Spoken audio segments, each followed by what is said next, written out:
Welcome to Sunshine News and Vibes, your voice in politics, Africa, and the diaspora. Although for Sunshine News and Vibes, and then you ready to media tuning from fame to shame, and they break on my Kron Ghana. Now, me fa akunya we so bisa say na Easter no na to say Easter holiday na I na to say me dem me ko sorry me to me ko bon paye na me ka che Nyankopon say on ma Ghana mpanifo and Ghana politicians nke be ya ondum omo nyansa nimdie adwen aye di buman ai if you say Ghana politicians in there, I say Sanyoma we abom said the Johnson Apo Akoko. Last week, almost started a public account committee last 2 weeks. Say I think last month, and I'm going to be right this month. Now you and your ma be bra akoso. Ubusa say so. Sanyoma we happen and I say AC. Ewo on my Ghana mu. On my ya a Marco hospital. Omo koji awa. Omoda form. Omaya oko hospital ayenya hospital bed ma wonder so. Omaya every minute accident esi. Omaya ebida sumu. Omaya nipa ne mmoa ne no nsuo. Omaya emu mebu nye adwuma nye. Ubusa ho se saa nneoma wei so esisi. Last year nneoma bi si our public account committee ananke ye hwe say His Excellency President Mahama ubetu ho anamon na nkwakache Ghana man anase wa mane ne ya kire Ghana man say so oye president papa anase oye politician papa o dream man ho de aya ye kire no ye kire say de be ya ye bubefu if you say de bia me ka kire o say ye politicians no mo ndwen ye ho inti de bia omo person mo incite the youth omo person mo provoke the youth no omo di beba ye be yi a kire mo se mo nhwe sika sei na yedi e na mo betumi ayeyen fiti last year in fact every year be a public account committee omo tena se na menewo enim di aye esisi wetumi abusa ho say after the committee has finished its work report omo de koma President Mahama and as a president osiso menu mienu ye nya bi hwe e na ya anamo ben na ya omo tufa ho ene ye be kansem bi sei mama yentwa ye hombra ye ba ye beto aso. Welcome to Sunshine News and Vibes, your voice in politics, Africa, and the diaspora.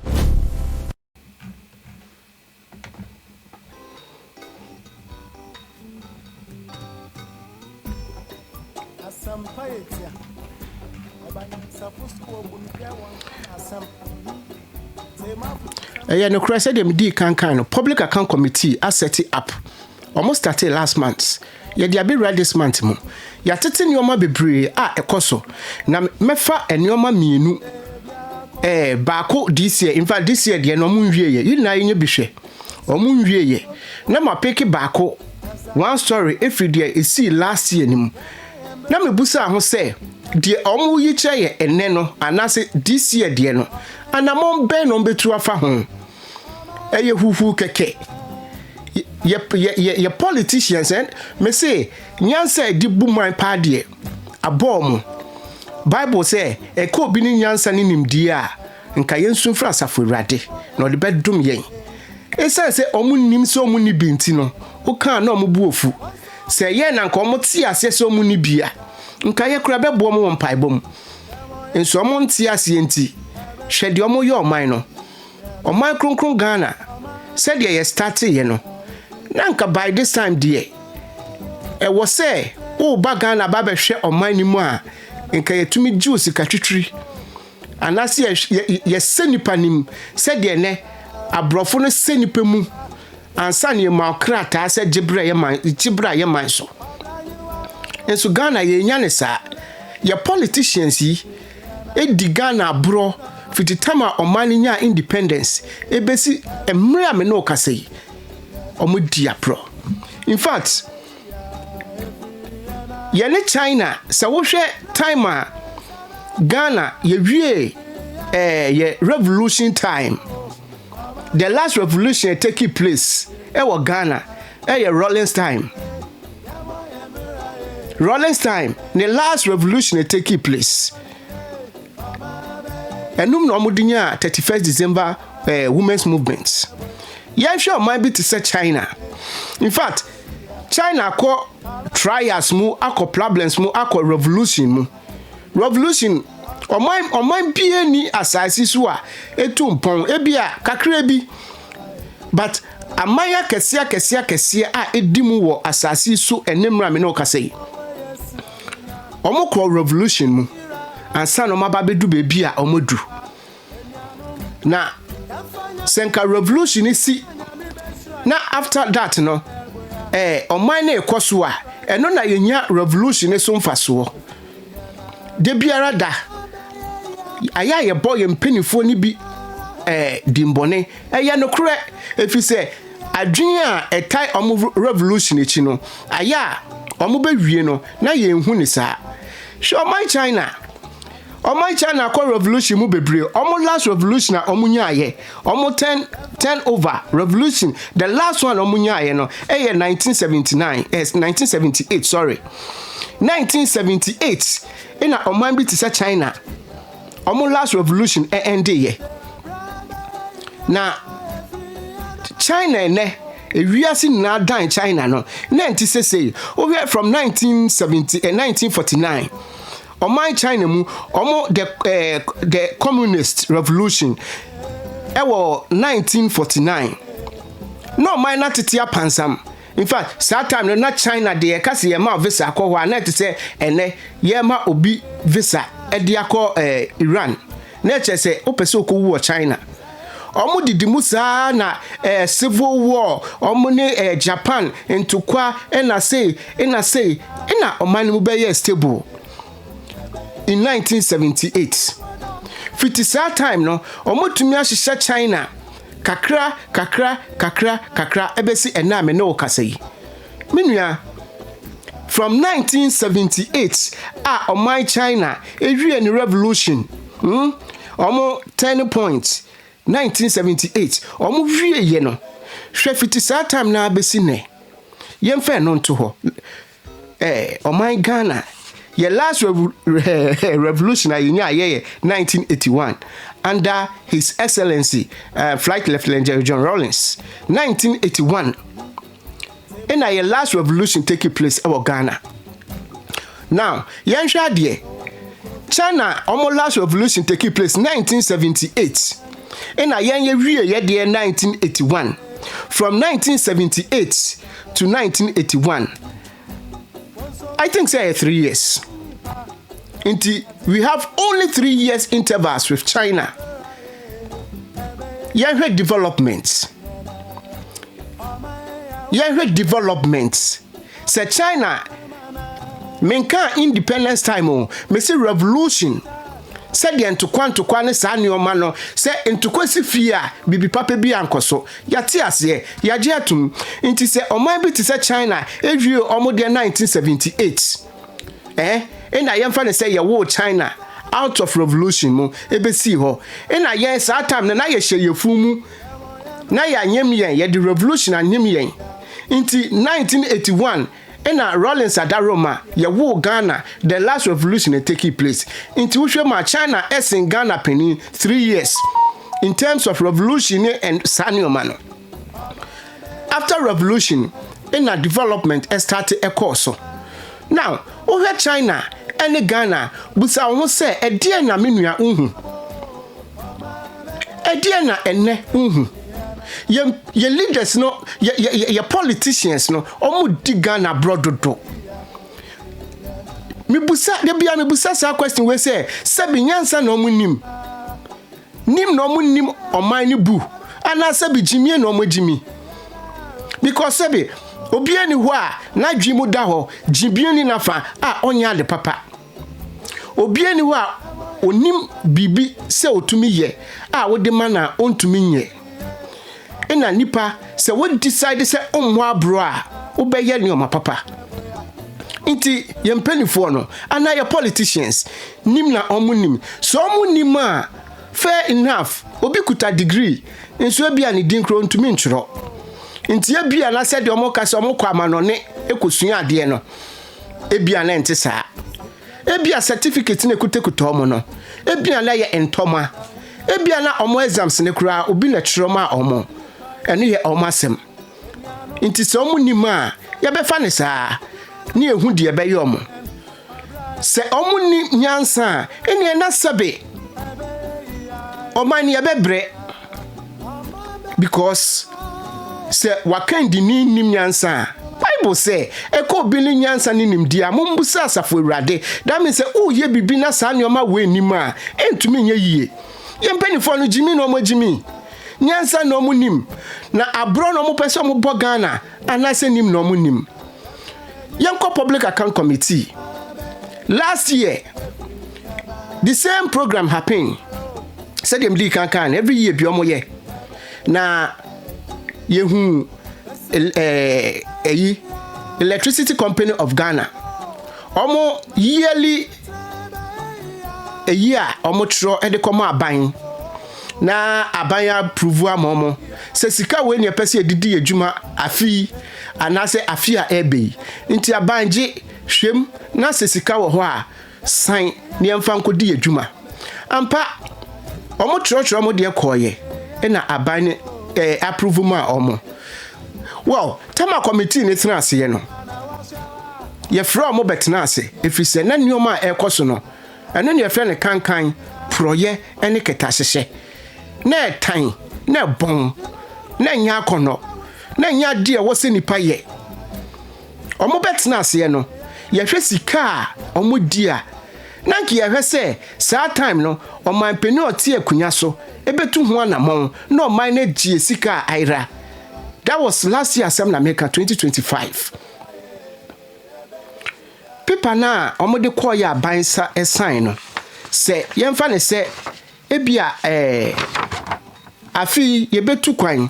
Inti ya kwentu yo ho nneoma ebia ebe meeting wa manone ebia ye beto nneoma inti ebia obi bekọ akodi ano ana obi bekọ akọhwe nneoma kro ana say training bi bekọ so wa manone inti ye pese enkofo bi kobi enu inti sika ye pese de kono ye mfa ne say ebia ye 7 cedis aban prove mo committee ni tena ase na omo hwe ye no na 7 cedi na aban no approve ye no no omo bo ho mienu edisika inti say 7 cedi na aba approve ya committee ni tena ase ne hu se no modi ebi wo ha 10 ebi wo 11 omo chemu have the bia ka ho omo di 50% aka ho sika ni bi wo ho a omo double no 100% ebi 50% ebi 70 ebi 30 the same on minor sa ni oma we e koso no yenya hospital beds yakwaye nye yakwaye kum nipa yakwaye ji akra because of yakwaye nti nnuane boa ye din yankola ebre wo school and there is free education say ye twem say ye adwuma awofo na beka enem me no ka say ukwaye nkru ase ni bi wo ho a sebe yankola ne tuduase ene moa ne suade ena me no ka say oh my Ghana manfo di sika say ukosru mantema na itifi mantema nipa ne moa ene no munsuo mibusa ho say oman na ye kono ana oman na ye politicians na ebu no omodwen ye ho menyi weni se wonka ho menyi ho se wonka ho efisi mpenifo se e kan nantu a e kan nantu a na aka eto se wonam na onanti atecha ni mfiri emeto na emomutu nan a esa so nanti ebe wechi nti no ebegu wechi nti me ka sei obi be ka se mfa ye ho efa wo ho ye ne to abamo politicians nti nka ye ne yetumi decide di enkomo nyema yen program where your friend from fame to shame me busa wo say ahunsiesi a politician de eba o constituency ho ebe pa wo che se sore koto abama me na me ba me yese yama no sa fame no de bai no so onya power wie a ana onya tumi wie a saa fam no nokuta ana onkuta biem o disappoint o nti afi fame no ebedane shame eno nti ne program ya to ne din say from fame to shame omo ba o hwe omo ahosiesi a ebi dia nya akono enso ye to aba ne wie no o start say o parliament enya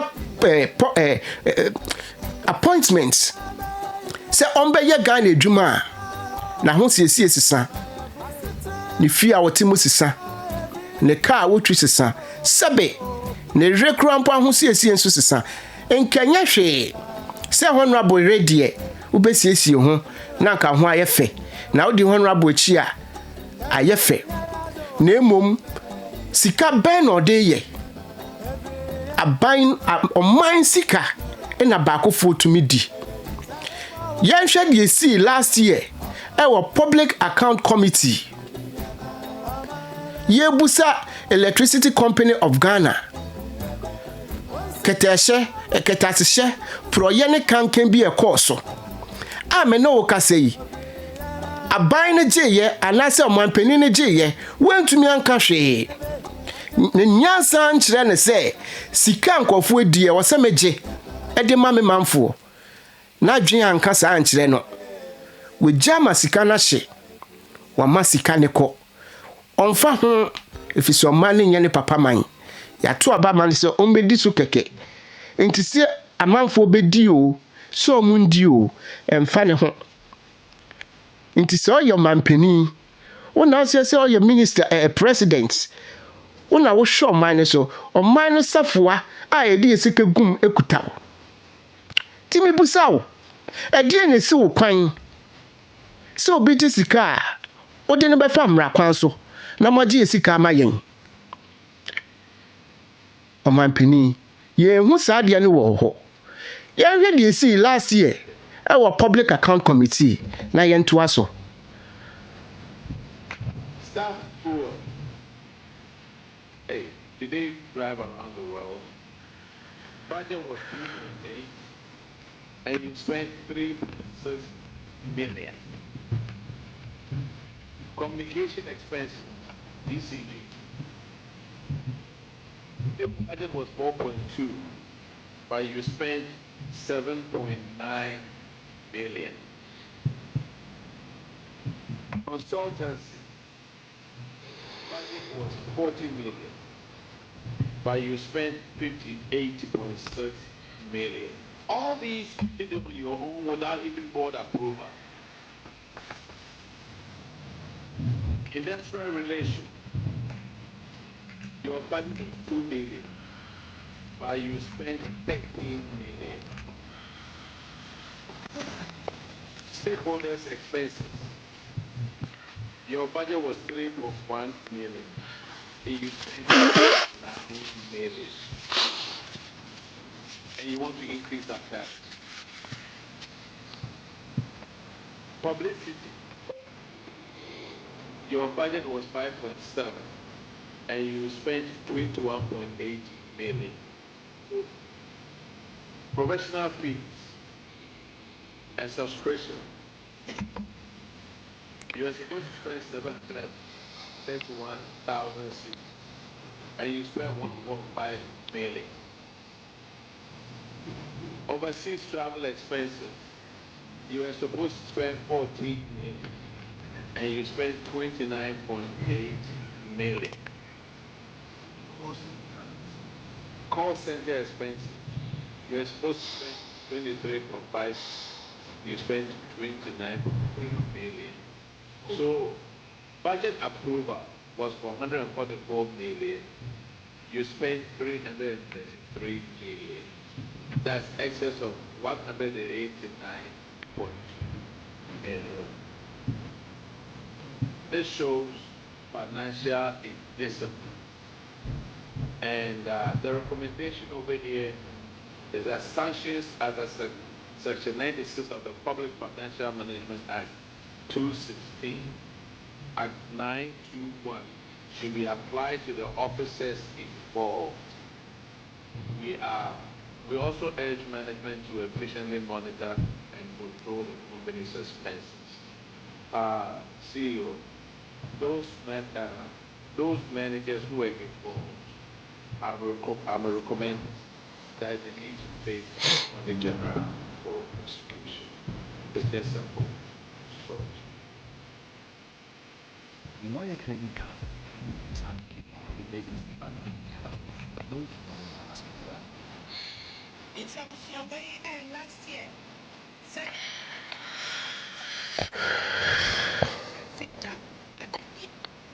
Odofo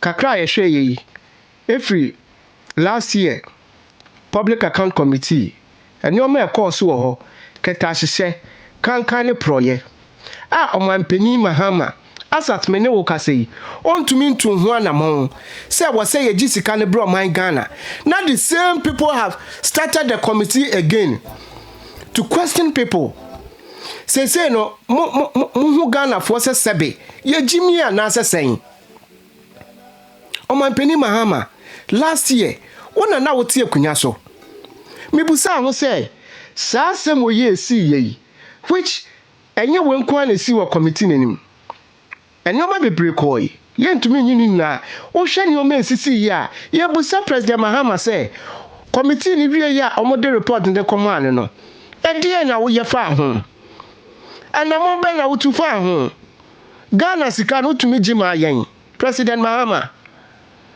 menim sɛ woyɛ campaign no okika saa nneɛma nyinaa wɔ mu the fame a na wɔ at that time no ne yɛbɔgye wo so ɛfiri sɛ ne anim sɛ nyansa bɛda wo tirim ne anim sɛ wobɛboa ɔman ghana ɛdeɛ ne yɛhu nti last year sika na ɔmo diiɛ no sɛ sika no kɔ ɛdeɛ ne yɛde yɛ ɔmo yɛntumi anyɛ ɔmo hwee and the same people asan yi sika ate committee etua ɔmo a ɔmo da committee na no host similar program kyerɛ ghana man sɛ yɛnhwɛ nyɛ dɛn yɛntie ɛnyɛ deɛn because yɛhwɛ koraa montumi nyɛ hwee mfa ho hwɛ asɛm a last week before yɛba bɛkɔ holidays esi wɔ committee wei yɛ current one moma yɛhwɛ deɛ esiiɛ The Ministry of Land and Natural Resources should interdict this one. It should be interdicted. Yeah, well, I mean, what kind of vehicles were you?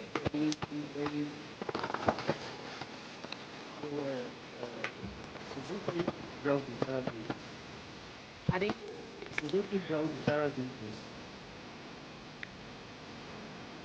Suzuki Grand Vitara vehicles.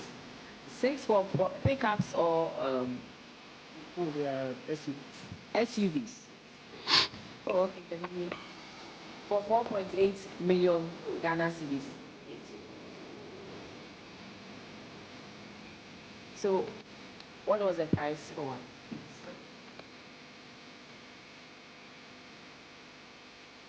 I mean, once this infraction has you've been cited for this infraction, you should come prepared with the documents. Don't you have copies of the purchase agreement? Don't you have the cost involved and everything? Because you knew we were going to speak to it. Yes, I'm waiting. Mr. Kodo, respect, let us know. Did you come with any documents or it's all in your head? If it's in your head, can you share with us?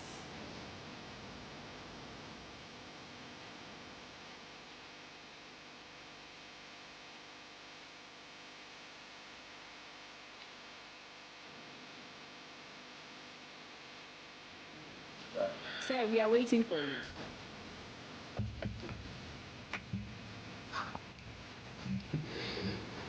ɔdɔfoɔ amesi ahyɛ kakra watɔ cars 4 pickups watɔ 4 pickups ama ɔman ghana watɔ 4 pickups ama ɔman ghana sɛ yɛde bɛdi dwuma sɛ committee ne tena ase a yɛfrɛ sɛ pickups ne wɔn one yɛtua pickups ne ka One toy. Now baby na ha dream say one of the panelists and a member of the committee can say he thinks this man should be interdicted. Say your maya ye wo nyansa ye wo adwen a nka baby ote no ye wie committee na nka bie na beba befa no senye bie na ya nka ekuo anase dwumekuo a ehwe Ghana sikasem so ukia beba befa no yoko wotumi se obefa saman we special prosecutor wotumi se obefa saman we ko fiti last week ye wie program na na say omo shoot to this video and now this committee omo wie ye no busa won say the panelist and a member of the committee can say he thinks this man should be interdicted. Akosi saying ye wie program no ema wa fa ne ho adi ti a wati ho yi hwe ti a wati ho yi bibie ni ho a o kire se ha no bibie ni ho e kire se o feel remorse bibie ni ho a e kire se suro e woni mu go to a point and now osre na woman no wo ho ne ka se omo ndi agro wo ho osi omundi agro ho ono a wabo Ghana ka we disika we ye willingly woefully odini pem ene ni da ho na aye na sra wote wo sre ne sade wote ho no enkyese bibia ha no na onsuro se ye beye ni bibi efiso ni se bibie ni ho a e wo kutre yem ukọ man bi ti se China a medi kankan no se obo man ne kro no na se wonya abanye dwuma wo fa kwan bi so bo man ne kro no na se wonya adwuma wonya abanye dwuma ebia wo case no se ye minor sika ne nhyeda ndoso a ye betumi ama jail term and a prison term no akwa no yasan ji won japade ye beje japade bia wo bia ye beje se wo China na wo ya abanye dwuma se de papa yi oda hoyi oti hoyi oya abanye dwuma a wodi sa dwuma yi waje 4 pickups hu sika a ontumi nche se pickups no se konya akwanshi a se watoma scraps se auction car no se car na fa hen obi ntumi nchire a omani ma ye din ye hwe emakwasia wafa ne hu edi efi se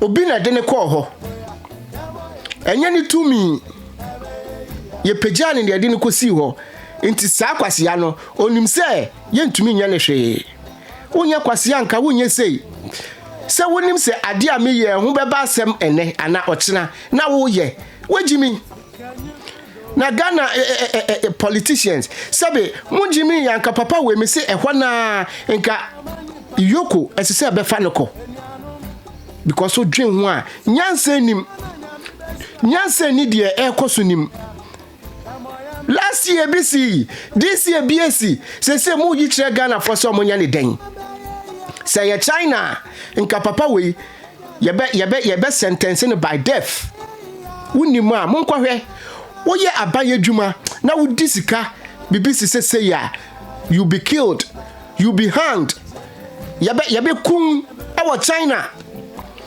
Inti Ghana penifo a Ghana politicians a mo de nyanse ni mutrim a neoma we koso a mo hwema eguso koso no eye jimia na se de nyanse na muni mo suro nyame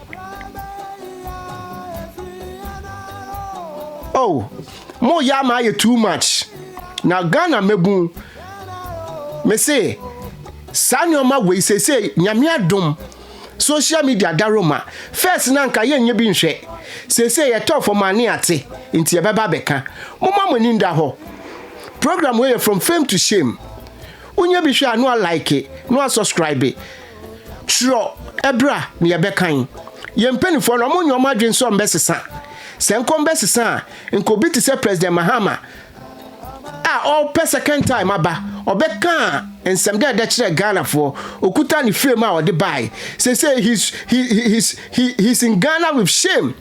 Me Mimbu President Mahama said, or your president. I respect him as Mr. Mahama. To be honest with you, me penasem, ne personal life, no, me pe Mr. Mahama sem. The way sometimes, or to me in leadership eto ho, ene a form for diagro, no, ayana ya me fe. The way obunipa, ayana ya me fe. Nemum, I don't respect him as President Mahama. Due to Nyoma be say, I was expecting said the NKC last year no in Kobetu one amon no a Ghana for say machinatum majimu sika mamo maji impenifo mo da ECG majiji o moja pade ye ton di ate e kana omo boy ni bi. As at now, President Mahama, the shame is still there. So I don't respect him as President Mahama. I do respect him as Mr. Mahama. This is a program that we call From Fame to Shame on Sunshine News and Vibes. Unye be sure subscribe your channel no, ne like my yen. Nyame adoma o chance ye di dwumedie foforo beba. Ye damase.